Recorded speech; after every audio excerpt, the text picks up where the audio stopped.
Jamie, I met you at DrupalCon Singapore. We met over Yeah. beers and had a few chats at that location. You've met Ivan through the traps. AI is going all over the place. We've met each other around the traps, and we're going to catch up on all those things.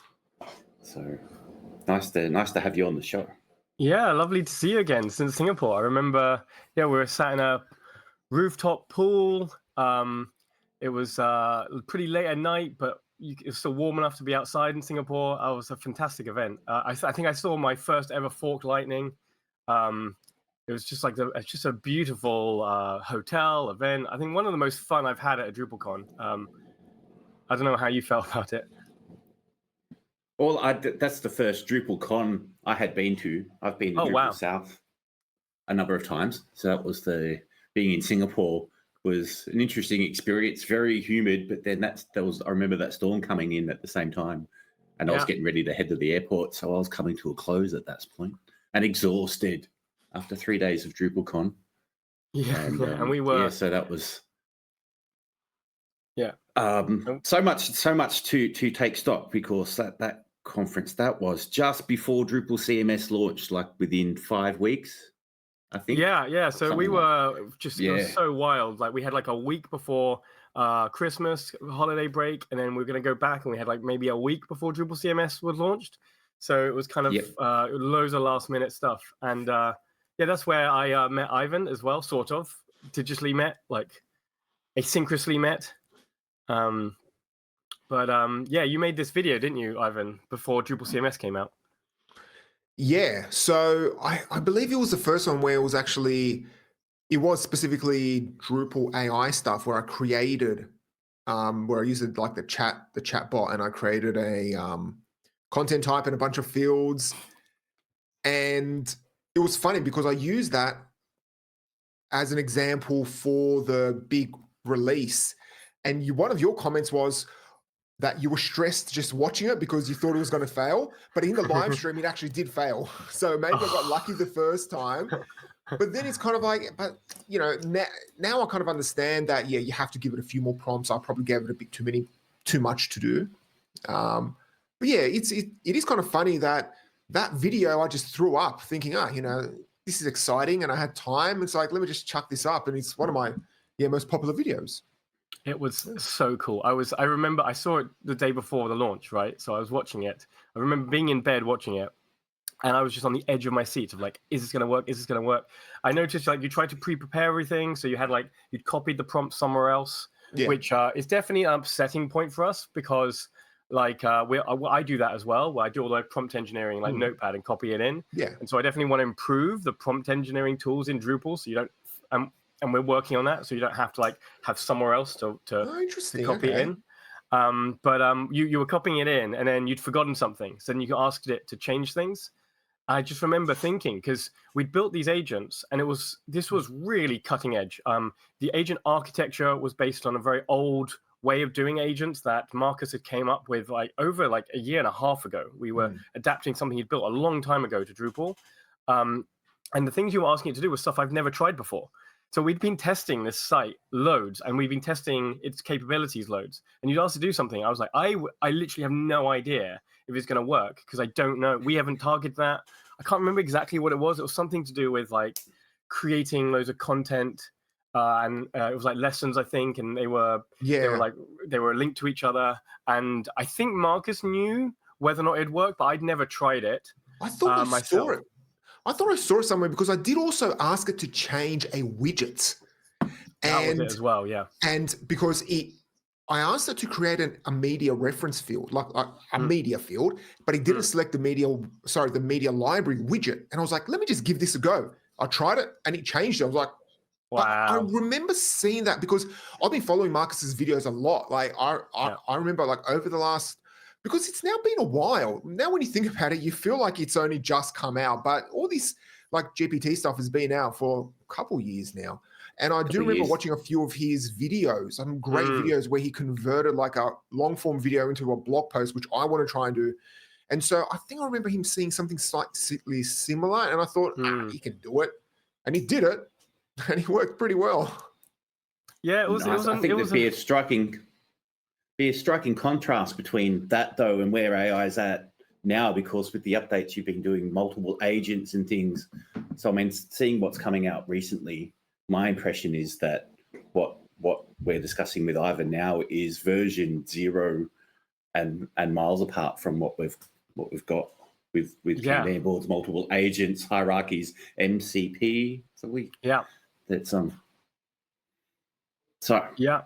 It's amazingly exciting. It's moving so fast. You know, a lot of the stuff I've been hoping to do with ChatGPT, I'm looking at what you're doing and going, Drupal might actually meet the needs of what I've wanted to do in ChatGPT, which that's an amazing thing to say, because OpenAI's and the other things are putting their user interfaces forward so fast. But this is looking very exciting to me. I'm keen to get my hands on it. Yeah, absolutely. What I can and can't do. Because before we jump onto the AI stuff, but one thing I've realized is that, especially the way I use the prompts and the AI, yes, adding in a prompt and getting a return is great, but it's what you do with that data afterwards is now where I'm spending a lot of my time. Like, yes, AI is great at where I can give it a video or like an audio file and it generates some type of text. But then it's like, but then I still need to copy that into here. I need to fix this up and that. I need to copy that into Google Docs, and then Google Docs doesn't format it correctly. And I've realized that now what I need to figure out is the stuff that happens before and after the prompt. And I think Drupal is well suited to handle that because it is a CMS, a framework. So when you ask AI to do something for you, go ahead and generate a bunch of media files in Drupal. You can even go ahead and just generate a bunch of assets and then have it all collected and managed. And that's what I'm trying to now think a lot about. And I think Drupal's well suited to take advantage of all of this. That makes a lot of sense. That these LLMs are content generators. That's it. Drupal's a content management system. I hadn't thought about that, how that's a marriage made in heaven. Just thinking about the old devel generate for your test content that we used to use. That's something I've had on my mind for months and months. I still use it for my live streams. It's a great little thing just to generate a bunch of test content, because at least you know you're not going to get anything dodgy coming out of the AI. Sometimes I've seen those like random text generators generate certain letters in certain arrangements, and I'm like, if the YouTube AI pick this up, they're going to flag this content as 18 plus. Literally, I've seen it pick up words.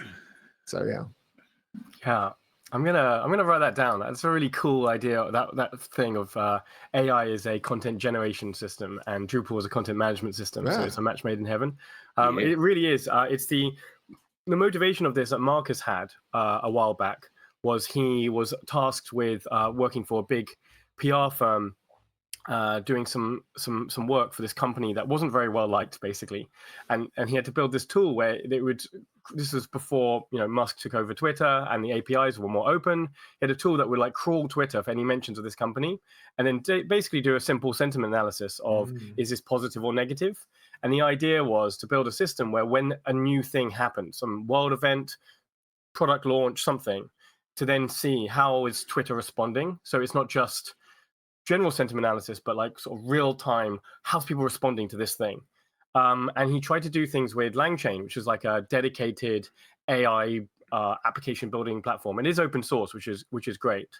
But what he found was like it was all about the innovation back then wasn't so much agents, but the concept of chaining prompts. So you put an input, it puts output, another AI does something with it, and it keeps going.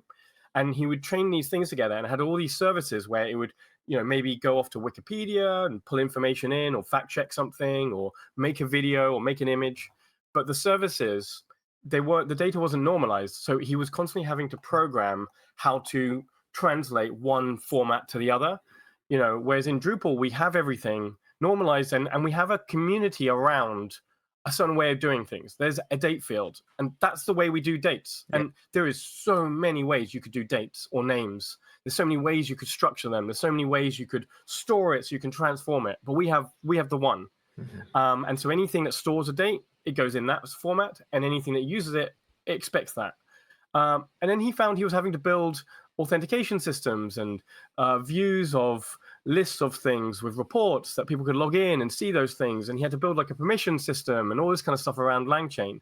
And then he was like, why am I doing this? And he hadn't been using Drupal for a long time, but then that's why he went back to Drupal and he built, it was called AI Interpolator at the time, which has now become Automators. That was why he then moved to Drupal, is that what you have to do before or after the LLM is the hard bit now. And actually Drupal is a really good package for that. And I'm also finding now, like, there are thousands of services doing a little bit before and after the LLM, like a AI graph maker that makes things in Mermaid and makes things look like, but then to edit the Mermaid first, you need another tool that does the Mermaid stuff. And then there's another tool that does specific images, and they all cost $10 a month. And I'm finding that is getting a bit frustrating, that there are now a ginormous number of these kind of wrappers around ChatGPT that does a very specific thing, but still charges $10 a month. And now to do anything, spend all this money on these weird services that don't interoperate. Yeah, absolutely. Absolutely. We've discussed that so many times, the number of different services we have to pay for. Ivan and I have discussed it about being content creators, the amount of different tools and just streaming services and things. It's all adding up. And AI is just making a plethora of them. You're absolutely right. That's what I'm excitingly finding with Drupal, because I'm using Drupal to build tools like my captions generator for my thing. Now, if I can get that working as my AI hub and all the tools that we can see build up around that as open source, absolutely. It's buzzing so fast, right? There's all these concepts too to understand. There's AI, there's LLMs, there's LangChain, there's MCP, there's agents.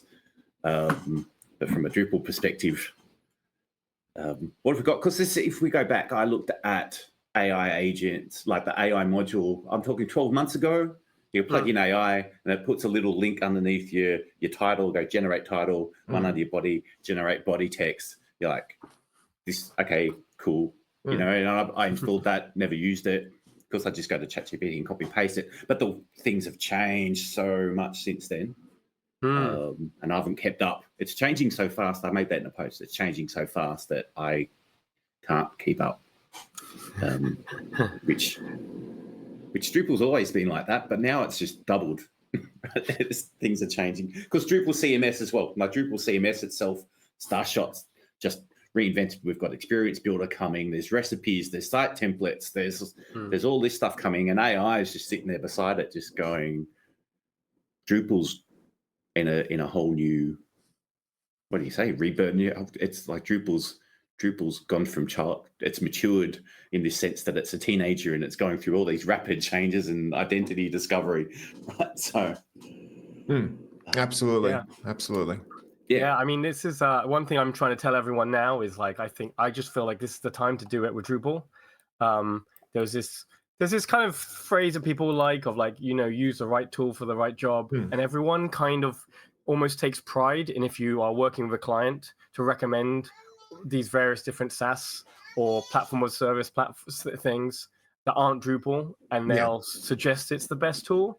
And then they'll spend loads of money doing these costly integrations, and then things don't really work very well. So, like, the way that you're moving things from one to the other, a lot of the time to do an integration with some software, you have to build a mini version of that software in Drupal anyway to make it so you can have something to integrate with. More and more agencies are kind of, you know, pushing their clients towards things like HubSpot or Salesforce, or they have clients already using them. And I just think we're in a post-PaaS world. I used to think it was post-SaaS. I think software service will still exist in a world of AI. I think software service is going to get more and more specific. I think when you actually use software as a service, I introduced my wife to Monday.com. She's in HR. She's not a programmer. And I've never seen someone take to some software faster than that. She was in love with it immediately. Like, if you use SaaS systems out of the box, if you use HubSpot for sales out of the box and you don't customize it in any way, a lot of the time people have quite a good experience. But when you try and take something like Salesforce or Dynamics, and then you try and turn it into, you know, a very particular business application, that's where the nightmare really starts. And that's where Drupal has always shined, especially in the old days of the distributions. It was so good at being adapted. You know, we talk about Lego bricks, like it's sort of in the middle of a completely custom solution and an off the shelf thing. You have this like like well thought through Lego bricks that you can bring together. Now we've got like well thought through, with recipes, we've got well thought through sets you can bring together to make your world, is the way Dries talked about it. And so I think we're going to move away from those, I think, pretty awful platforms as a service, and make it so that we can actually have software that works for your organization and your need, rather than having to shift your business around it. And I think doing everything with Drupal is going to be a powerful place to do that compared to the other things. Are you talking like Drupal coming in and filling the space where things like Salesforce are happening, and that's while you're speaking, I'm hearing myself come up with ideas I've been having, like a recipe for setting up an e-commerce site, or a recipe for building I want to do a social media content publishing kind of module. And people have been talking about these things for years and years and years, but with recipes, site templates, because even at the moment, you've got commerce, for example, it's a profile. If you want commerce set up properly, the recommended way to start, and it's building a whole new website from scratch. I've got a website, I just want to plug this tool set into it. I think that's what's really coming, especially with recipes and things like that, and with the AI on the heels of it. Where you're plugging, we've got a big question. We're using a lot of technical words here. One of those being agents, because we started with just single. I believe it really just started. There was a basic OpenAI GPT API. It was generating titles, and that's just a call to the API. Go, please generate me a title. Got some results back. Stuck it in a field. Now we've moved on to this concept of agents, right? With you're bringing MCP in as we speak. I don't think that's being written at the moment. But then you've got these hierarchies. And do you want to explain what agents are and why they make such a big difference? Yeah. So I think the definition of an agent is an LLM with tools that can loop. And so you started off, and we had just an LLM, simple thing, input output. It would output some text. They were large language models, and they were really focused on nothing but text for a while. And then you could take that text, copy it into something else, and do something with it. And then what we worked out is we could say to the agent, I want you to look at this piece of content and say, decide whether or not you think it is not safe for work, or spam. And it would tell you, I think this is spam, and it would tell you in plain English. But we worked out, because it's can output language and code, and JSON is language, we could then say, here's a JSON schema. Use this word, this exact syntax for yes or no, and then don't give me any plain English. Just write down just JSON and say yes or no.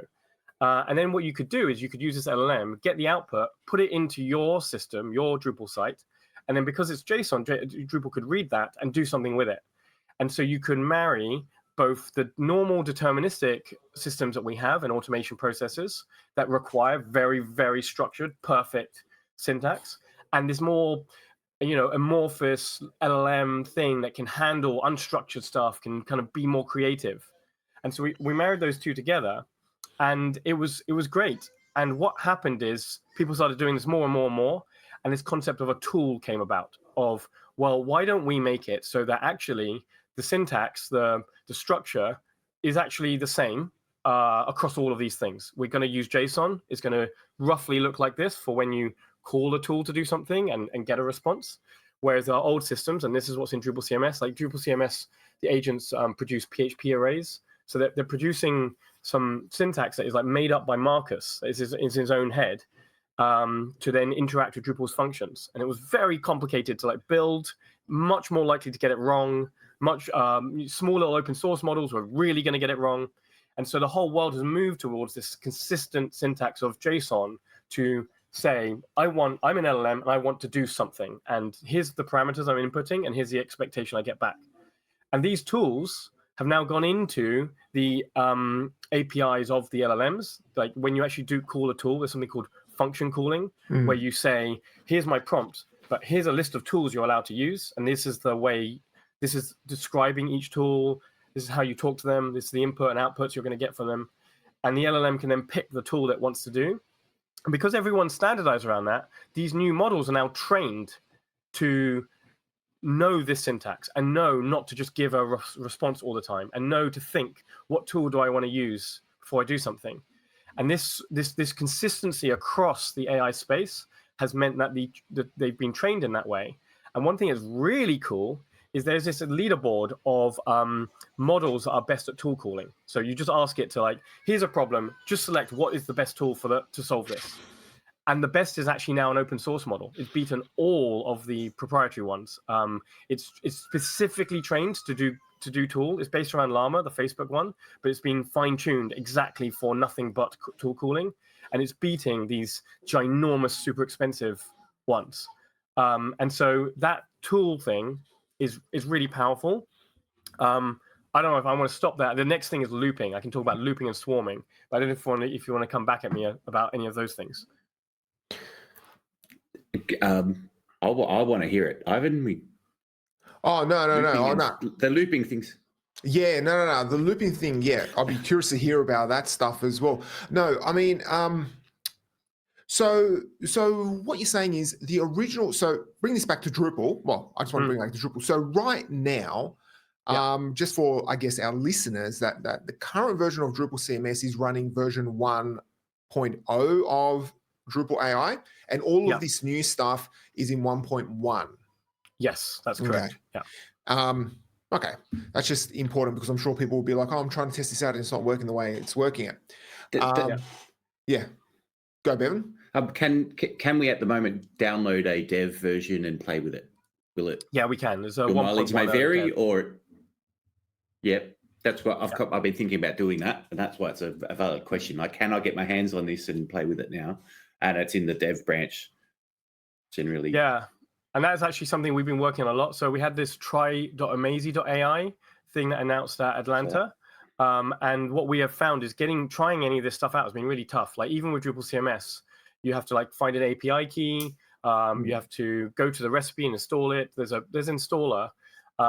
We've found that a lot of people get confused about what API keys are, what will work. So if you want to get the Drupal CMS AI agents working, you actually need to pay.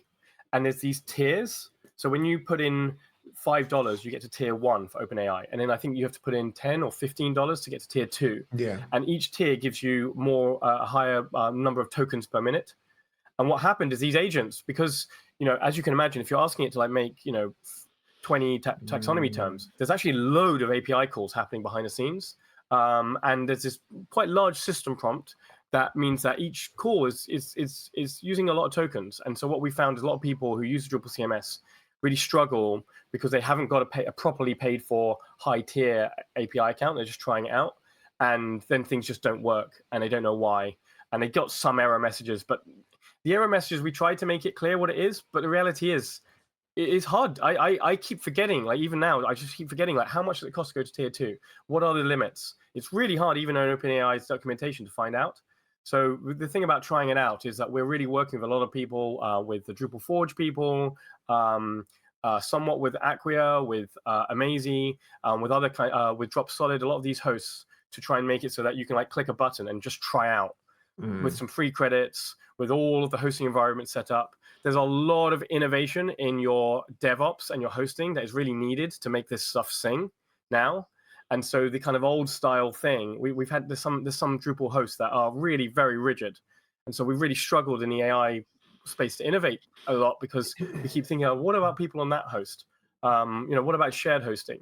And so that's something, trying it out. But Drupal 1.1, there's a dev version. I'm hoping Drupal Dev Days, we're going to work a lot on getting that released. A lot of people are really wanting those innovations there. And 1.1 is just, it's got so much new features in it. It's just getting a bit bloated. We need to just release something and ship it so we can start using things. So that will be coming, yeah. All right, very good, very good. And so for Dev Days, that's soon, isn't it? Yeah. Next week. Okay. I keep seeing it on LinkedIn. It's like, unfortunately, I won't be able to go. But yeah, maybe next year I'll start hitting all the European camps once I'm kind of, like, settled in to my new thing over here in Europe. Okay, All right. Yeah. So yeah, take us through on me now. Now let's talk about swarms, because I've got questions about that and all the looping stuff. And yeah, take us through that and just explain. And also, if you can give us an example from a Drupal standpoint, how you would use this as well. Yeah, so when you start, I remember the first thing I tried to do, I'm not a programmer. I haven't written any Drupal modules really for a very long time. And when ChatGPT came out, the first thing I tried to do was make my own module. And I made this really simple module that was just going to create a content type called, I think it was like library or something. That was all it was supposed to do, just create a content type with a field called title and body. And I did succeed. But what you would do, I don't know if you're familiar with this, you've probably tried it yourself. You ask it to write some code, you get that code, you try it out, everything breaks. There's an error message. So you copy the error message into ChatGPT, it runs again, and you put it in. And you keep doing this, and then eventually you'll either get something, or in the early days, you'd go into a loop in a bad way, where it was just trying to fix it, that would cause a problem. You would then try and fix it again, it would cause the same problem, and you go back and forth, and then you just give up. And so what the second part of agents that's really important is it just does that looping that you would have to do by copy and pasting itself. So it will write some code and then run it. But because we've got these tools now that it can actually do things in the real, LLMs can interact with the real world, the looping can happen with the environment. So it's this really cool diagram of LLM goes to the environment, a real world thing, does something, gets some feedback, and then decides, do I give you the result? Do I do something differently? So you can now have something where the AI will write some code. You've already got a test framework in, let's say, Drupal. It will then run the tests and then see, oh, I've got some linting errors or things are broken.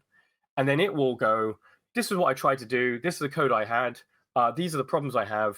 I need to rewrite it. And then it will try again. And it will just keep trying until it gets your result. And so that's one thing you can do just with code. And what's been really blowing up at the moment on LinkedIn in the Drupal world is Claude Code. Have you heard of Claude Code? Yes.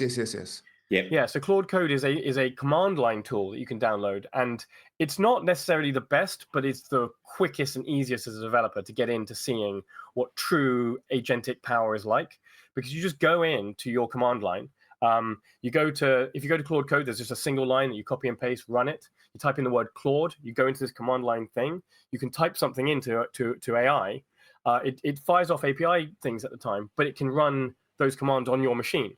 So it can do everything from like Composer to Git to downloading things to looking at a web page for its documentation. And there's a module like /Claude_code where we've made it work slightly better with Drupal. So we put some effort in, not much effort, and there's stuff we can do to improve, but stuff to make it so that when you're using Claude Code, it understands Drupal better. And we've made some DDev extensions so that it will work inside DDev, because that's one thing it used to do, is it would try and do Composer itself rather than use DDev and the tools there. So we've done some things to make Claude Code work. But then you can ask it to build something, and you can just set it off overnight sometimes. Like you can set these 2-4 page prompts, and it will just keep going.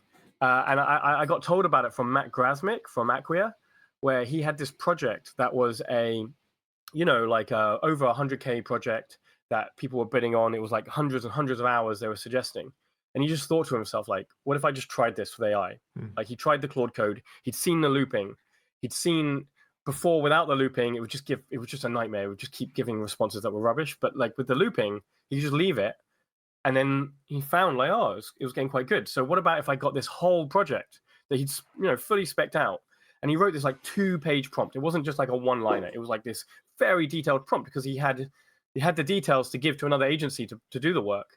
And then instead of taking, more than 500 hours, it took him a day. And it's now on Drupal.org. It's called the JSON API Query Builder. It's like kind of views for JSON APIs. We got a video about it. We tried to upgrade Mini Kanban to having a React front end.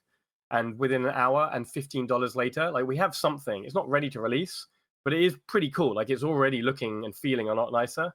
And so that's like agents generally.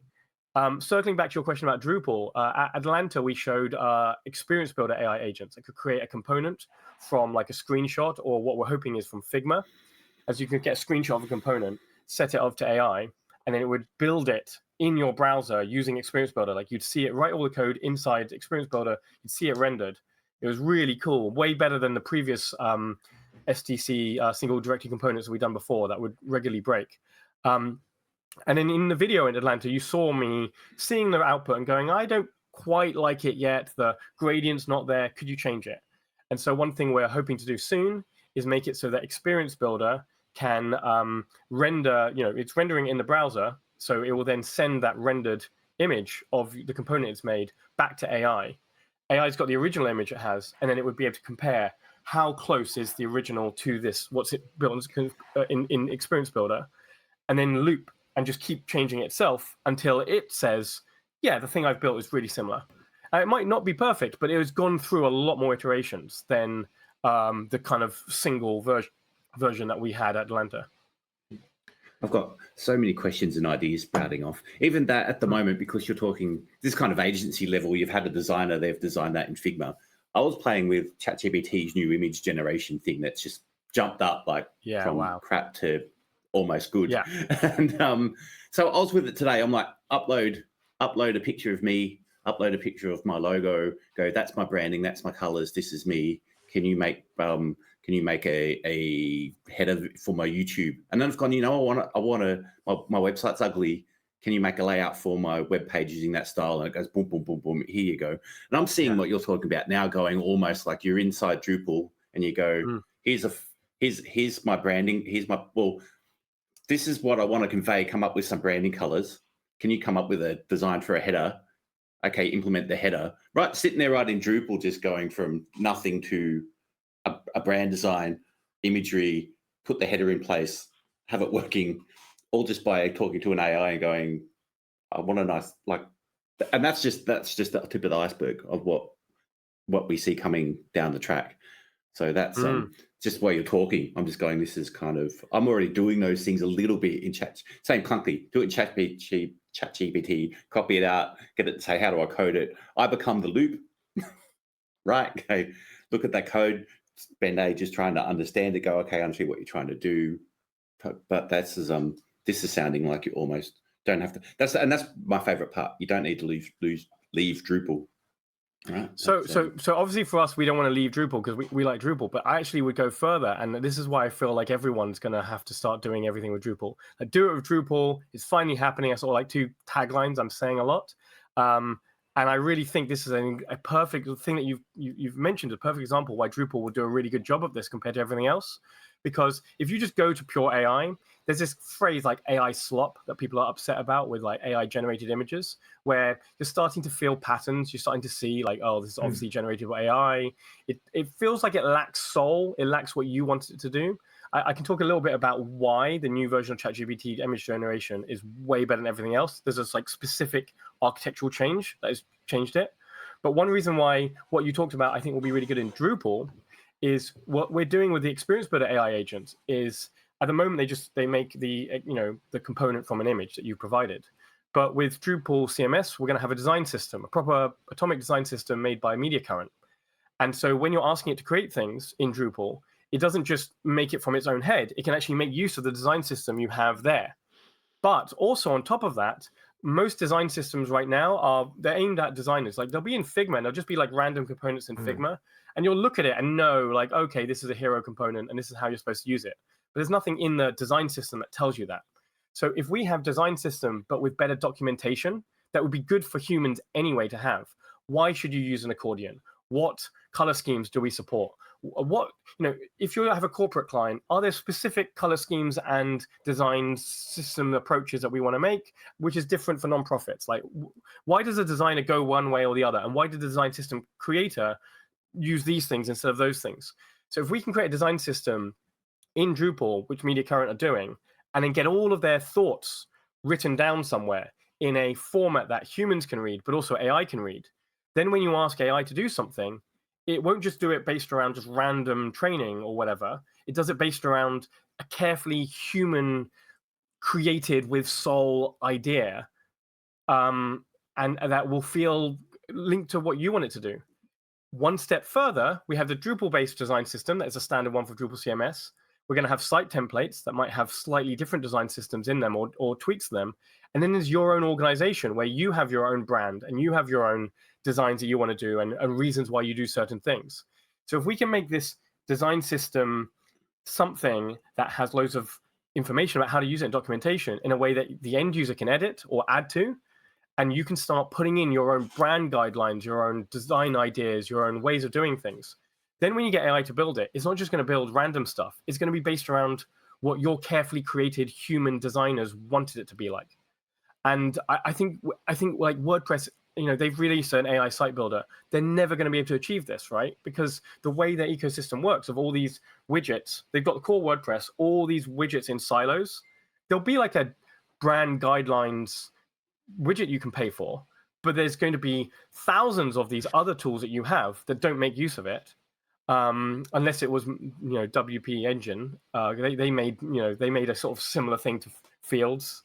And that's obviously got a lot of drama around it. So unless you were big enough to make a widget everyone used. And similarly, I was saying, do it with Drupal. Someone showed me Grammarly has a really cool tool for putting in brand guidelines. And I was saying we should do something like that in Drupal. And they kind of laughed like, we don't want to replace Grammarly. But again, you have your whole brand guidelines in Grammarly. And it means that you can use it to like help correct your grammar and the way the things are worded. It doesn't fit with anything else. It's like yet another little tool that stores something very important to your organization that can't be used in your Figma stuff, that can't be used in the Slack messages and the chatbot, the support stuff you have and everything else. It's just a siloed thing. Whereas if we build a brand guidelines, storage system as easy to use, easy to put in, it's going to power Experience Builder's AI agents. It's going to power your CK editor assistants, and then anything else that you need it to do. And I think that's a really powerful thing about why Drupal can go far further and sort of fight the AI slop by making it like have soul. Okay. No, that's all great for agents and sorry, you got Ivan for agents and agencies. Sorry, get confused. Agents and agencies. So Drupal agencies, lots of money. We talked before, $15 an hour.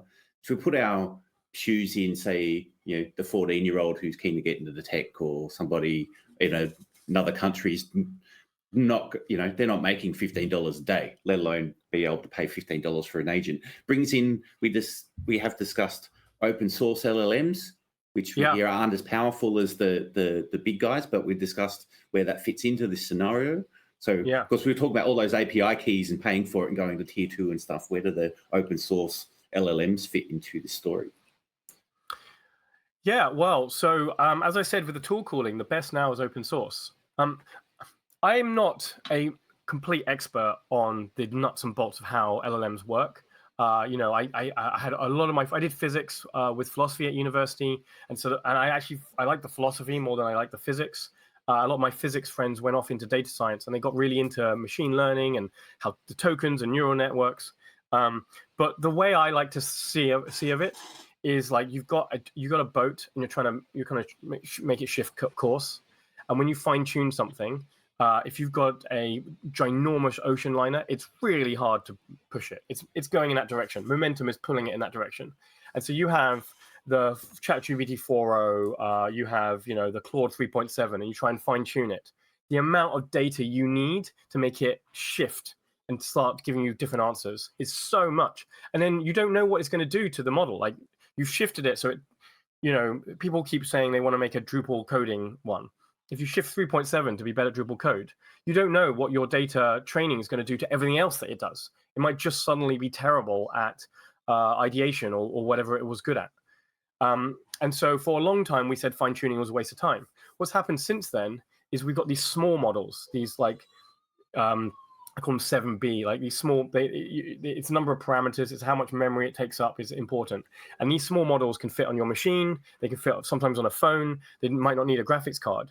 And they are trained, and they don't have as much knowledge of the world, they won't be accurate. But because of this new thing about function calling and tool calling, the old days, they were useless for anything we were doing automated because they would give rubbish JSON. But now, because they can do function calling, you can get them to do specific things in your site, like really specific tasks, like call tools, or like just be really good at handling, whether or not your system is relevant, whether this comment is relevant to your organization's discussion points because you're a community site. And then what we found is these small models don't need very much training data to make a difference. Like you were talking like hundreds of data points, well, maybe 100 or 200 will actually make this very small tool that was previously useless for your need actually do your thing. And that's really cool, because now if someone was telling me about wanting to do something that changes things into plain language. If you have something that wants to change things into plain language, or something that's in the legal stuff, you could train these small models for not much money.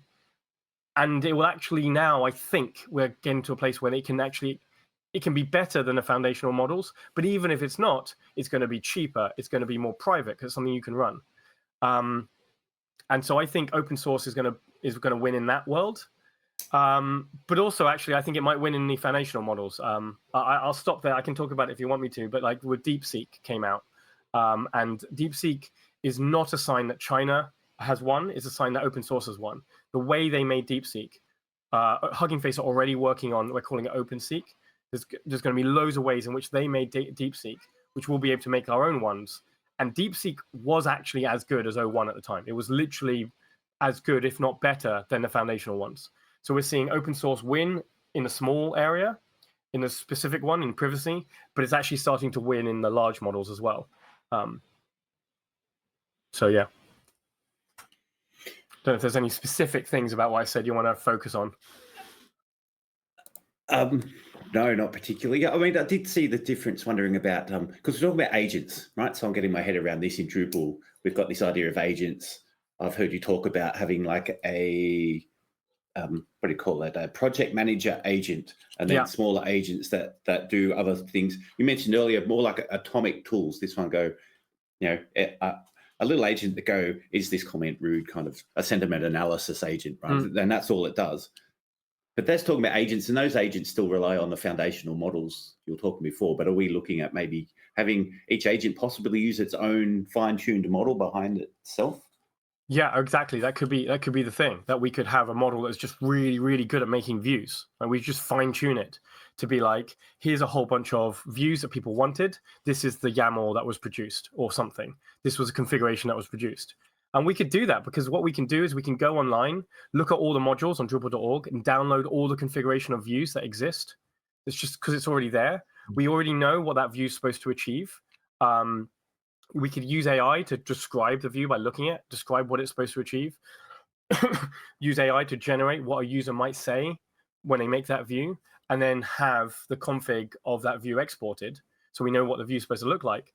And this could be an automated thing where we gather loads of data all on Drupal.org of use cases of views and how it works, and then fine-tune a small model at just being really good at nothing but making views.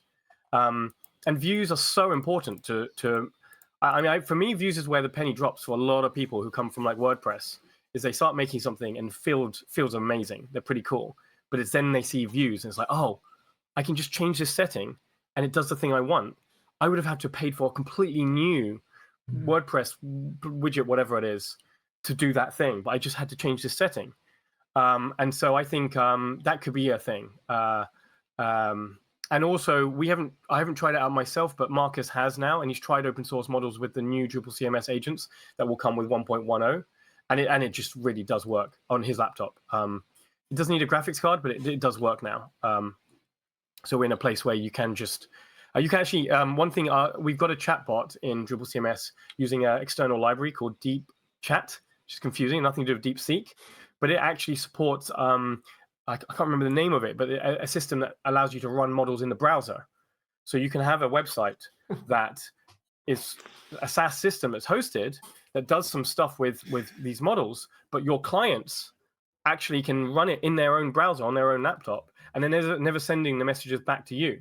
So if you really want privacy, that's something where you can even do SaaS systems where the LLMs are private, not just. I've got a private system behind on the server of Drupal. I've actually got a private, small open source LLM on their machine as they use it. I think that's going to be really powerful for the privacy fears that everyone had with LLMs. Yeah, that's so. Well, I've got two questions. My first question is, do you see in the future modules shipping their own LLMs? Or like Drupal having its own set of LLMs that get downloaded when you run Composer. I don't know. I'm just throwing it out there, like where it's just like a library comes down with Composer. You run a command and it's part of the download, and then there's a folder called LLMs in your Drupal code base, and it's like, oh, there it is. is that a future that could potentially happen? Maybe. I think there are going to be some situations where new LLM is worth it. It's just about what gives a better result. And I don't know what will give the better result. What I do see is all modules shipping with their own agents. And I do see a future where actually, even if a module doesn't ship with their own agents, if they give good documentation on how to use the module, and they code their system well, their plugins well, the future, I think, is one where agents will be very easy to automatically generate from that module. So one thing we're working on is, if you think about tools, what we did is we had our very custom thing. Then what we've moved is with our new one in 1.10, we've moved to something that uses extends something in Drupal, like Drupal actions. So, think back in the day of rules. We sort of have actions like in views block operations. You can click a whole bunch of users and then block them en masse. And this is an action, and it takes some inputs, has an output. And what we found is there's a couple what we did is we took all those core Drupal actions, and in 1.10, when you create your own agents, you now go from having just being able to do fields, taxonomy, and content types to now like 150 different actions in Drupal. Now agents can do things. They can publish and unpublish content. They can actually edit content now. They can edit specific fields. They can create content. They can create more than one. Like the agents that will come in 1.10, we haven't made the agents yet, but you in the UI can build these agents. There's 150 tools that are just there, the standard Drupal ones. What we were then starting to work on is making our way of doing actions consistent with ECA, because they've got like 1,000 different tools or actions that they can do. What's ECA? So ECA is it's a module called Event Condition Action. It's the new version of rules. It's basically a no-code builder for workflows. It can do things like, when I have 5 comments on this blog post, send me an email with showing me those comments, so I get updated. But I don't get updated with like every single time. I get one every week or something. So it can do all of these things. It's got like 10,000 downloads. It's very much like Zapier, sort of the Zapier style. Here's an action when this action occurs. Yeah. Here's an event. Here's an action to trigger when the event happens, and it's no code. Yeah. Yeah, and where Zapier at the moment is powerful, like external services. For now, although with MCP, I think ACA will be able to take on Zapier, but and we can talk about that in a bit. But it gives you this no-code way of doing all these actions. And what we then discovered is that why we were going to try and find a way of us working together, but actually Drupal core already has these actions. Do we actually need some third-party contrib thing? Like, what changes could we make to core? And there's this issue that Tim Plunkett made 13 years ago called like bring context to actions, and it's gone nowhere for ages. But what we found is with very small changes to core that make actions, we need actions essentially to be more descriptive of what they do. So we want to know what parameters it is. We want to know what that action is, like a little written description of how you're supposed to use it. We need to know examples of inputs and outputs. So like if you have an action like unpublish, it inputs entities. Now we in Drupal can usually figure out what kind of input it needs. Let's say it needs, if it's a string, if it says it's a number, integer, then you're probably going to go for an ID, entity ID. And if it says string, it's probably a machine name. And we know that. And also if you try and build it, it will break if you do something wrong, if you accidentally type in a label. But what we need for AI is we need examples of what inputs that can take. And so we wanted to extend the core context definition in Drupal. And what we found is that like the modules right now that would try and do our thing would just white screen unless you installed our little modifier. So we want to make it so that like contrib can create these actions that are very easy to understand for both humans and AI, but without necessarily needing this third-party tool. And so we have this issue now in Drupal core that we're working on. We've got good amount of consensus. Dree's excited by it. But if we can make this very small change, it won't break anything that already exists. What we're thinking of doing is making like sort of similar to linting errors. Like if you make your plugin and you don't make it work for AI, it will warn you that it would be better if you did these things to make the documentation better. But it's not just for AI. It will also mean that for developers, all of the actions will be a lot easier to use and understand how to make it work. So for the people who don't like AI in Drupal core, it helps them. If we do that, then suddenly every single module that does anything, all of its actions and plugins that it uses will be available to AI across the entire ecosystem in both core and everything. And then, as I said, through the UI, if you've got all the tools that you need for your module, you can make an agent. But an agent is just a description of how to use it. We should also then be able to make an AI agent that can just look at the module description on the module page and create that agent for you. And so I do think every module agent now, creation agent. Yeah. This is going to have an agent creator agent. Yeah, we actually built that. We were going to release that for Atlanta, and we decided not to in the time. But we actually made one, and it's not perfect yet, but we actually made one where you could ask, I need to do this, and it would look through your tools and create an agent for you. So that's happened. But now I think there will also be another, Well, now we've got the singularity. Well, that's one thing I've discovered. Can we bring this back to ECA? That I have this kind of I love the idea of ECA, but for me, I don't use it enough to fully understand it. To me, it's still when I have to create something, unless I know exactly the steps and what tokens. So for people who don't know, you have to, ECA is powered a lot by tokens, and you pass parameters in via tokens, but it doesn't quite show you what tokens are required. And to the point where I still use a debugger. Sometimes I find the action, sometimes figuring out which action to use is a bit of an effort itself. You figure out, and then you're like, oh, that's right. I need to pass it an entity. Oh, okay, I need to pass that through. So yeah, that would be good because it is kind of a black box, ECA, I think at this point. And also just for other listeners as well, if you've used rules in the past, actually, speaking about rules, there is a new version of rules came out like a month ago, which I was surprised. I was like, hell yeah, bring back rules. I don't know how that's going to fit into everything, but in Drupal 6 and 7, there was rules that pretty much allowed you to do the same thing. And then ECA came out.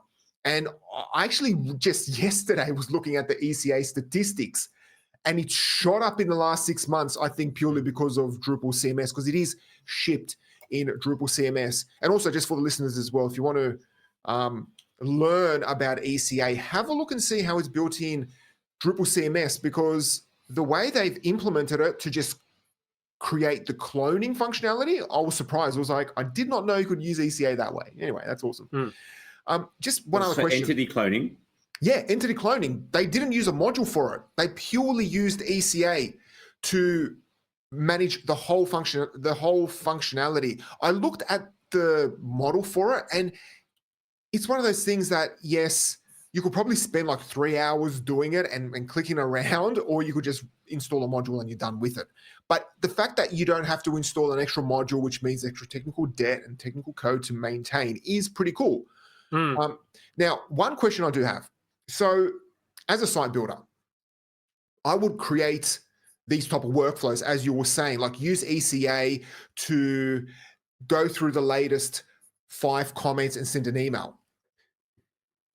With an agent, could I create all my business logic and skip ECA and just use agents for all my business logic?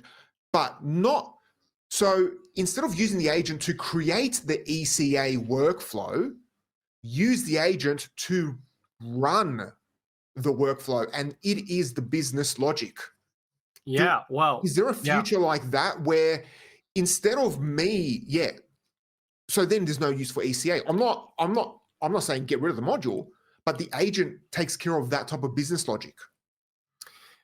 Yeah, so I mean, we're getting really close to the definitely we're getting really close to the ECA team, and so one thing that one thing Jürgen is working on is he's creating this thing called the Modeler API. So ECA has got like a UI which is like called BPMP. I can never say it right. My kind of, I don't know, dyslexia or whatever it is. I'm never going to get that acronym right. And that's the UI on the top, and then it works with ECA at the bottom, which actually does everything. And he's making this Modeler API that connects the UI to ECA that does something. And then his dream is to make it so that this Modeler API is just a abstraction layer for how to connect graph-style UIs to things in Drupal. But then once we've got that, we can then swap out the front. So I'm really into Comfy UI or React Flow. There's a lot of these like graph AI agent building tools that aren't BPN that I like more than the one that ships with ECA. So we could use that to control ECA, but also you can then use that to control creating your agent structure. Like anything that has like relationships between anything. will be helpful now. So when I have when agents, you say graph style, yeah. Sorry, when you say graph style UIs, we're talking GraphQL type stuff. So your UI's kind of got a schema behind it, sort of thing. Is that what we're talking about? I'm thinking that kind of UI where you've got like a node, like a circle in the middle with like arrows pointing to it, and then it connects to another circle. Oh, yes, like we've seen in Obsidian, where it's got the graph layout that connects all your documents together and goes, this document links to this one, that sort of. Yeah. So like, thank you. ECA I didn't know what you're that. talking about. Yeah, I haven't really got my head around it either. But like in ECA, you have that where you have like an action, and it's like, okay, well, I need an input, and I have a little dot on my little screen that represents the input. There's a line that connects them all.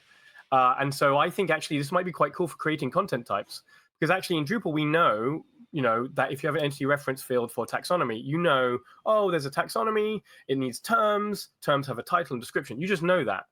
But you don't see any of that when you're creating your fields. There's nothing in the UI when you're creating a content type that shows you what's behind the scenes. But you can imagine with a more graph style thing, you would have content types. Oh, and these are all the fields. And oh, this field is entity reference field, which connected to this entity, which is taxonomy, which connected to this. And I actually wonder if that will be quite nice for that, for designing workflows, your data structure. The migrate people are really excited by using the Model API as a new UI for creating migration scripts. And then we're going to use it in AI agents. So it's not necessarily ECA or agents. And we also have an AI ECA module now, what Jasper from Drop Solid made, which allows you to use AI agents to create your ECA workflows, which I know you mentioned you weren't asking about, but that is there, which will help you get started. But then this thing about using agents to run everything, yes, there's going to be advantages and disadvantages to that. But I do wonder if that's going to happen a lot more, because when you think about, we haven't talked about MCP, but when you think about MCP and these tools, I can talk more detail about MCP, but in very simply, MCP is just a framework for sharing tools between software. So when you have tools that do something very simple, we use action plugins. So we use Drupal action plugins to make tools, which is nice if you know Drupal. But still, if you try and create a tool, you have to like figure out what plugin you're going to extend. You have to figure out all the stuff. You have to know OO. So Marcus is proposing this simple tool structure that is going to be more like our old school procedural thing. There's going to be a single file for your tool that does something. And he has an example in his write-up of like a tool that just does multiplication of two parameters, just multiplies them. Very simple bit of code. And it's completely procedural. There's nothing really cleverly object-oriented about it because it's just a tool. Your AI goes along, puts two things, it gets an answer back. And I thought about this, and it's like, this is sort of a new model for writing software, not just your workflow, but actually maybe even how your even software works internally, that we've been doing for a long time. We've been really interested in reusing things. So you had procedural code, and then you had like includes and our hooks system. Then you had object-oriented stuff with plugins that can extend each other and be reused. Then we had microservices where everything was their own little service, all talking to each other, REST APIs. But you can imagine there might be a future where actual software under the hood is a series of tools that are these flat files that you've even made or somebody else has made. There's like loads of tools online you can pull in. There's loads of software that expose their tools and just agents passing information between them. So I could see a future where business processes are agents passing things, or even whole software is just agents passing things between tools.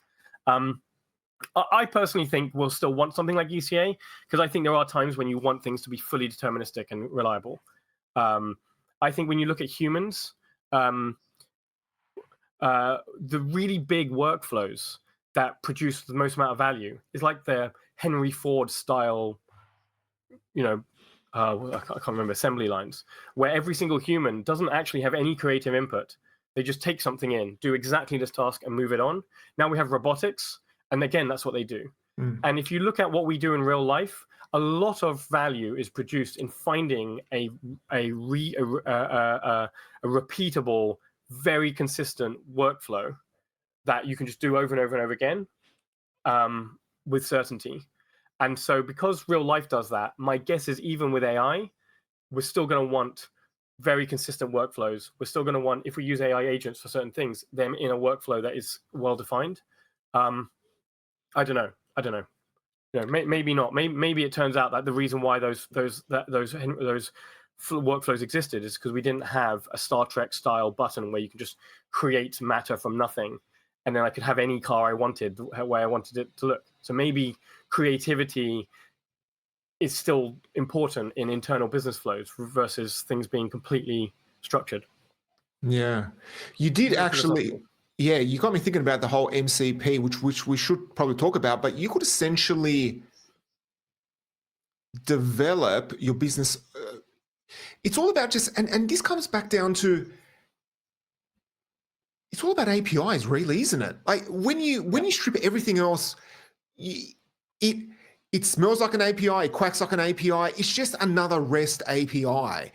And if you can come up with a standard like MCP model for one part of the business with a business logic that can handle it, then other teams can use it as well. Yeah, I mean, this is what is powerful about MCP. I mean, maybe I can go into a bit about MCP now. Let's talk about MCP now. Like, take us through that. Yeah, so I would say MCP is like the REST API, but for AI agents. Also, MCP is sort of like what we've always wanted REST to be. So like back in the day before REST, you would write bridge. You'd have to get code that was like these little bridge systems. I remember doing stuff with Joomla and other systems. You'd have to download the code. It was directly writing to the other database. And every single time anything changed at one end or the other, you'd have to download a new bridge code. And then you'd have so many of them. Whenever you had a system with all these bridge things, and you'd have to wait. There was always those horrible systems where one thing would upgrade, but the bridge thing didn't upgrade, but that was reliant on that one. And so REST API is really nice because now if I write my code, my system, I have to write an integration, which I have to put effort into, to their REST API. They can do loads of changes, but then my thing won't break as long as their REST API doesn't fundamentally change. And then they can report to us there's changes that are important. But then I still have to write all of those REST API integrations. And then the platforms became really powerful because if you downloaded a particular open source, I don't know, I saw a home automation system, it had loads of these integrations and extensions. And that was what made your system powerful and also locked you into it, was that this system had written all the API endpoints. So what MCP does is, well, AI is quite good at figuring stuff out. So imagine if we had a REST API, but it was just very, very descriptive of what the endpoints does. We've had the Open API initiative. We've had these initiatives that try and make APIs more verbose and make it so you can easily understand what's going on. And they write it in these machine readable, but not really human readable formats that you can then maybe figure out as a developer. But instead, if we make it so the REST API endpoint describes what it does, how it works, and why it works. And also the REST API endpoint fits within a structure of, well, this is one endpoint, and here's another, and here's another, here's another. And they're all part of a namespace, which is like views. Like these are all a collection of tools that are all supposed to work together. And they're under this software and under this brand. So you have these namespace tools. And what if we did all that in a way that was very consistent so everyone could have the syntax the same? And Anthropic came up with MCP as this dream that was it was an extension of stuff that OpenAI did. It's not completely new. A lot of it is just marketing, better documentation, a nicer package. It's easier to figure out what's going on. It uses a lot of the syntax that was in function calling and tools, but function calling didn't mean anything to anyone. Whereas for some reason, model context protocol has hit. It's got a transfer protocol of how these things talk to each other. And it's also got an authentication layer. So you can authenticate with that thing in a very consistent way rather than with REST where everyone had their own thing. So it has a consistent, simple way of authenticating with a server, getting access to the tools and what they do. Now, if I have an MCP client on my side that I've created, I can now find a way to make AI agents connect to anything that supports MCP. And so by making everything consistent, instead of me having to support every single API endpoint, I just have to support MCP as a client or as a server. And now all clients and all servers can talk to each other. Because if we're using AI to do it, it can figure it out a lot of the time. It can figure out, I don't need the syntax to be exact perfect. I can figure out oh, this thing is asking for an input, which is entities. I know Drupal, I know what entities are, so I'm going to pass it this entity ID. This entity ID is for an event. It's connected to Eventbrite. I know their syntax is slightly different to mine, but I can figure out those things up together. And so you have this world with MCP where, we could connect everything to anything. What happened was MCP 1 came out, version 1, and it had a protocol that was very insecure. It had no authentication. So it was really a proof of concept for when you had multiple pieces of software running AI agents on your system. And Drupal's ahead again. Omedia came along, made the MCP module, so it's on project/MCP. It turned Drupal into an MCP server, and you had this example of Claude Desktop interacting with the Drupal CMS AI agents. So you could talk to Claude Desktop, or he had something where you could like phone Drupal, and it would then change your Drupal site. But then what happened 2 weeks ago was MCP version 2.0 came out, which now has a proper HTTP transfer layer. It has proper authentication with OAuth, and it has proper namespacing, so it's much easier to like find your tools that you need. OpenAI said they would support it, so we never knew, like, is OpenAI going to make their own thing? MCP doesn't work if it's not everyone supports it. It kind of breaks down a little bit. But now OpenAI said they're going to support it, and actually have already got support in their agent SDK. Microsoft said they're going to support it. Intel have their ACP, Agent Communication Protocol, that they wanted to become a standard. But actually, we now know we can actually do a lot of that in MCP. And so now everyone is using MCP. We now know it's here to stay. It's not quite there yet, as in MCP version 2.0 only came out 2 weeks ago. So a lot of the MCP servers you see support this like old architecture that is very insecure. And you're hearing lots of stories about MCP. I saw someone say the S stands for security.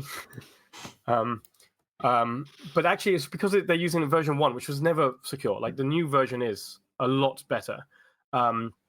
You still need to think about security, like how you use it, because your AI agents get input from these tools. And so Figma could decide to try and do prompt injection.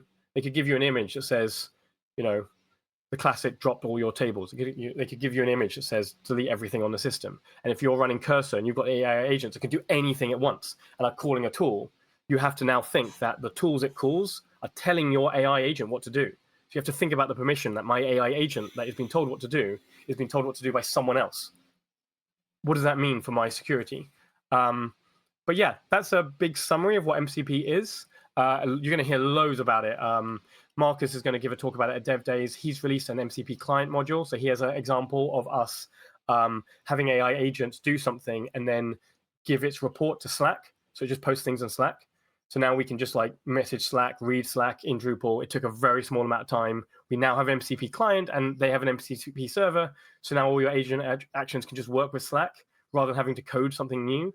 I'm really excited by Drupal issue queues having an MCP server. So then we can have it so that like when I'm talking about an issue in Slack, I should be able to like type in, copy and paste the issue queue ID in my Slack when I'm talking about it, and it gives me the title straight away. Like, I don't want to have to click on it. Like, there's going to be loads of those things that will be mindlessly quick and easy to build now with MCP. So again, I've talked a lot. I think this naturally leads us into where we want to go now, because there's so much hype. I know you're very excited. When I met you in Singapore, I think the first words I heard you say was, "I'm really passionate about AI." Yeah.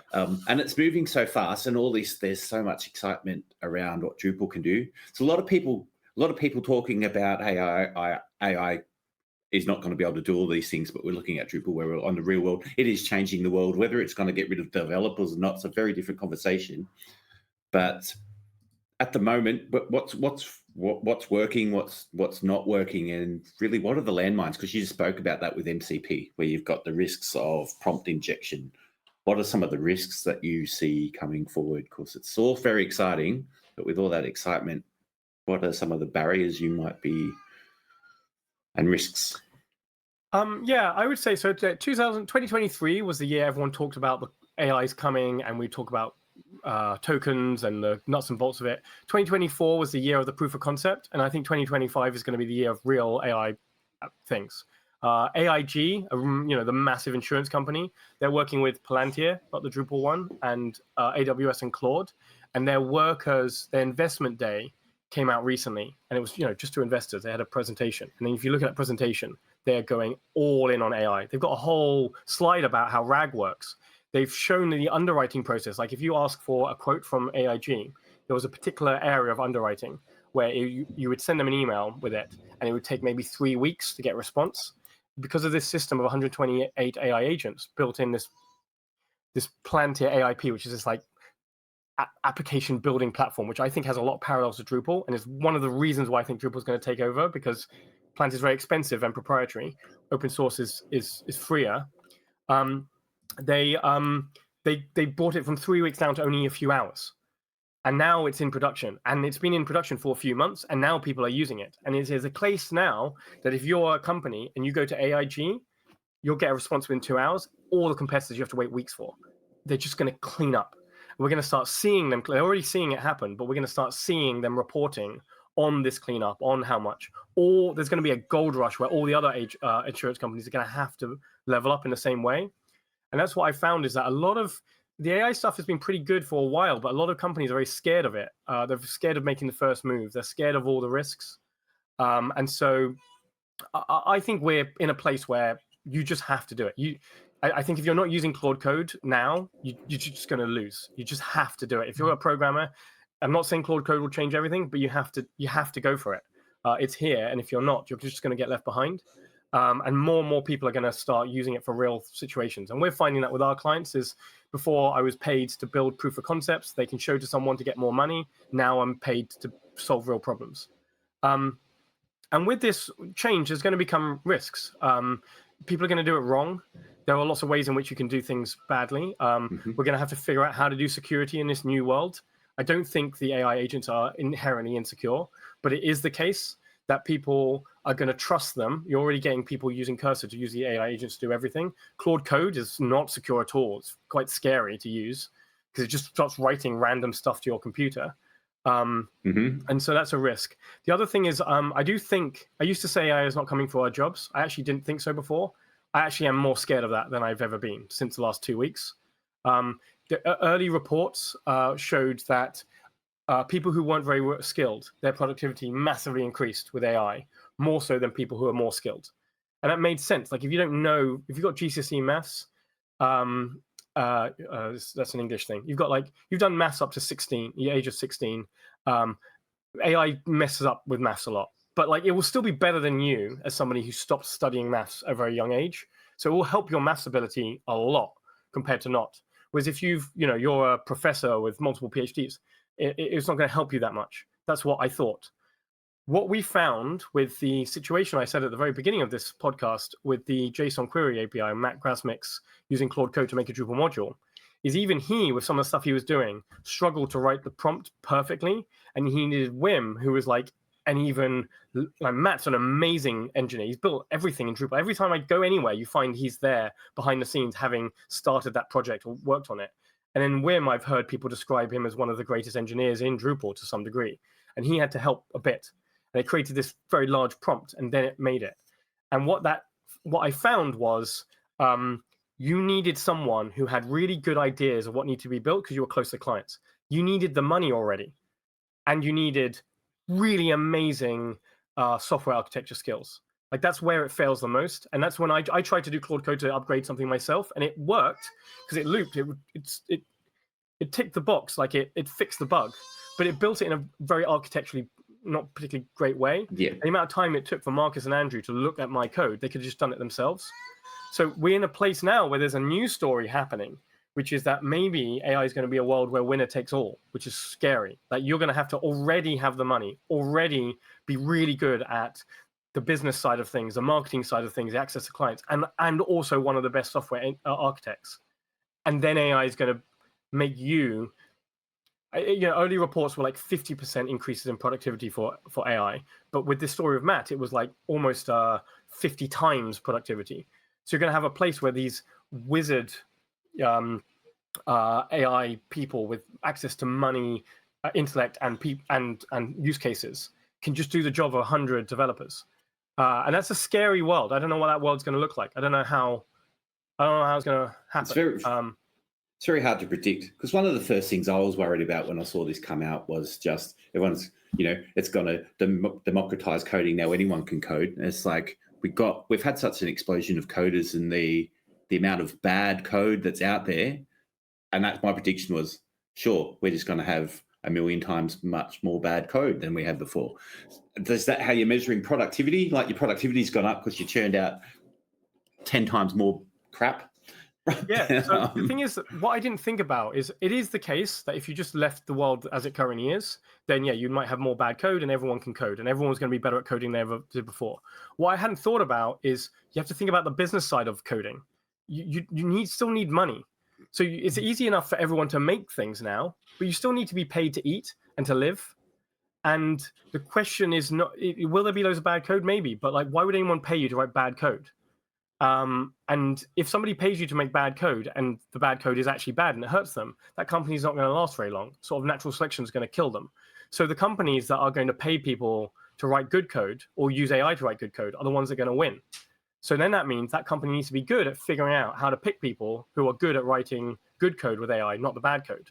And what you're going to find is that person might be someone who is the entrepreneur who on their own has access to the money. I don't know, maybe their parents, super wealthy. They're already an aristocrat in some way. They're already clever. They already have that. They might not pay you to write any code at all. They'll just do it themselves. And I hadn't thought about that before. It's like, will AI democratize coding in the sense of ability? Yes, but not in sense of access to capital, not in sense of access to the person who will pay you to do it. Because why would somebody who has the money pay you to do something where AI has made you 20 times faster when they could get somebody else where they're 100 times faster because they're better at architecture? And how do I become one of those people that is now going to be 100 times faster? And that I think does scare me for the future. Yeah. I don't know. I'm hoping not. People get annoyed at us if we work with AI because like you're trying to make the downfall of humanity. It's here. You can't stop it. It's open Pandora's source. box is already open. It's gone. Like we have to figure out how to get into it and then shift it so that it is not a nightmare future. We just have to figure that out. Absolutely. Absolutely. I've even gotten comments saying how AI is going to destroy the planet because of the greenhouse gases that it emits and that it's all the worst thing for humanity. Just that part alone. I got a few comments on like LinkedIn when I posted something about Drupal AI a couple of months ago, and I was like, okay, please.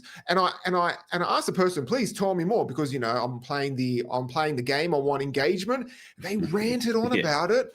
And it's like, okay, I do. And I actually just read something today on Hacker News saying how by 2030, data centers are going to use 50% more energy.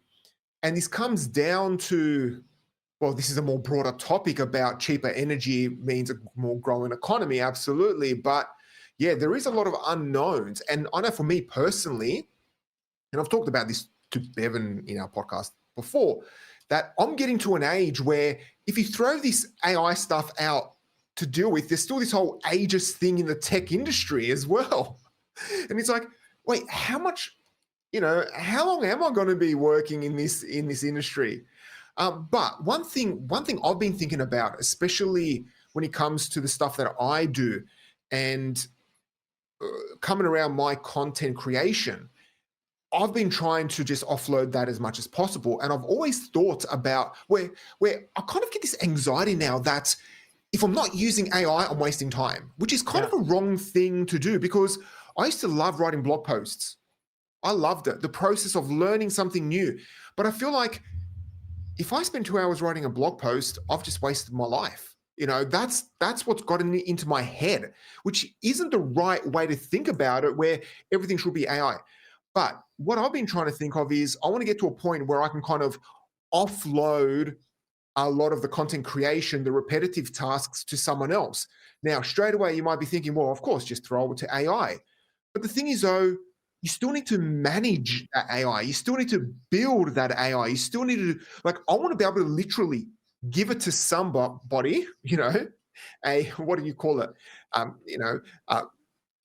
Sack of meat. If virtual assistant. What is a human these days? I want to give it to somebody and I want to say, look, here are the tools, you use it. I don't even want to, don't even talk to me about it. I want to get to a point. So I do think there might be a future where if you do have money, because also coming back to your whole thing about, yes, the companies and the people that have the money will be able to make use of it. But if you have money, you could have employed thousands of people, hundreds of people on Upwork and stuff like that, even before AI came along. But I do understand that with AI, it is going to make you and I more productive. It's going to make those entrepreneurs that technically they call themselves solopreneurs, but let's be honest, they probably do have freelancers working for them. It's going to make them more productive. And there's even now the race, I've heard, like the race to find the first billionaire solopreneur that can just manage everything through the system, by creating these systems. And yeah, we just don't know where the future will go. But then at the end of the day, we were meant to have self-driving cars by 2025. We were meant to be on the moon 5 years ago. No, meant to be on Mars 5 years ago or something like that. So I think it's going to get there. Absolutely. But you just have to wait and see where. Yeah, like I've only got a minute or so left, but I think it was weird when I first started talking about AI, back then. It was strange that it turned into a left versus right culture war divide again, where it seems like the left tended to hate AI and the right tended to like AI. I was not going to predict that. I thought like right-wing American evangelical Christians would be really opposed to it because, I don't know, I thought it was like it's going to lead people away or something. But actually, I saw loads of churches get really into like making. I saw one church organization, a festival, they actually had a booth where they created a virtual AI sermon vicar person. And it was just a constant booth where there was just a virtual avatar preaching about various things just constantly. And I don't know why, but that happened that way around. And there was a lot of stuff about AI being bad from more left-wing figures. But, like I said, I study philosophy. And one thing about Marx and communism is that Marx, he was always into the idea of communism not being a thing necessarily that we do, but it's more like its inevitability. And he charted history, and it was always that when there's a major technological change that significantly changes productivity, then society reorganizes around it. And so, like, he talked a lot about, like, we were hunter-gatherers, and then we started inventing farming, and that shifted to feudalism, and then I'm moving very fast here. Industrial Revolution came along, and that shifted towards our capitalism and our democracy and stuff. And I think something similar might be happening with AI. This looks like something that is going to be an industrial revolution style change. We don't know. It hasn't happened yet. The GDP of the world has not improved significantly since AI has come out. So it hasn't happened yet. But it looks like it's happening. And then we're going to have to figure things out. And I think one little hope I have is that productivity isn't everything. It is a lot for your ability to eat and things. But, I get more enjoyment on the drawings my son produces that are objectively bad in some sense. But I don't look at AI art and that's the thing I want as much as what my son produces. And he produces it very slowly, very inefficiently, and to a not very good level in some sense. But it means something to me. When AI beat chess, computers beat chess. Chess is more popular than ever before. We watch chess more than we've watched it before. Young kids who are 7 are playing chess in the hallways more than they've ever before. And we don't watch AIs fight against each other. Machines got better at us at running, but we still watch humans run. Yeah. And even when we watch machines like Formula 1 or Robot Wars, we like the human story behind it. So I think there's going to be something where, why are you blogging? Is it to make money? Well, then, yeah, you should use AI for everything. But if it's for fun of blogging, you will find, one, it's okay to do things that you want to do for fun. Yeah. And two, people will connect to that, I think. People will like it. Absolutely. So, and the annoying thing is that for me, I blogged a lot, and I've got 2,000 word blog posts, 1,800 word blog posts, because I would pick a topic that I was interested in, but I wouldn't fully know, and then that gave me the ability to learn that topic, and I enjoyed it. And I really enjoyed that process. But now I can't, as soon as I feel like, oh, I'm spending 2 hours on this, it's like, oh, you're wasting time. You're not that productive. And that's just an issue I need to stop being on X or Twitter, whatever you want to call it, and seeing all these people talking about, here, generate 1 year's worth of content in 10 minutes. I need to stop looking at those things and thinking that's a sign of success. Well, in a way, it kind of is. Like, depending what your level of success is. But yeah, coming back to the whole, just for the fun of it, absolutely. The story behind it. And that's why I also think, I'll also just, before we finish up, is like, when it comes to content creation, I think showing your humanity is going to play is going to be even more important. Showing, and for me, the way I see that is in my videos, I'm just going to sprinkle in a few ums and ahs and leave them in there. Whereas before, I'd edit them out. But now it's like, you know what? It's actually easy. I'll just leave it in there. I'm showing, like, so that you know that this isn't an AI generated Ivan. It's like, it's like, that this is me stuttering, screwing up words. I'll just leave it in there. Show your humanity. That's where I think bring out the stutter bot. Bring out the stutter bot. But then somebody will create an LLM that will fake that, and then people will be like, "I don't know what is real." It's like, we got a couple of good phrases here, isn't it? Like, show your humanity. Yeah. AI is a content generator, and Drupal is a content management system. Obviously, I've been saying Drupal. Do it with Drupal, and it's do it with Drupal. I like that. Yeah, I mean that is all right. I do think. I think all the problems will be solved as long as everyone starts doing everything with Drupal. Absolutely, absolutely. Great ending, Jamie. Thank you very much. We had a great chat. We had a great chat planning this meeting. We've had a great chat in it. We might do another one because probably we could chat about this for another 2 hours. All right, so okay. Thank you. All right, thanks. See you soon. See ya. Bye.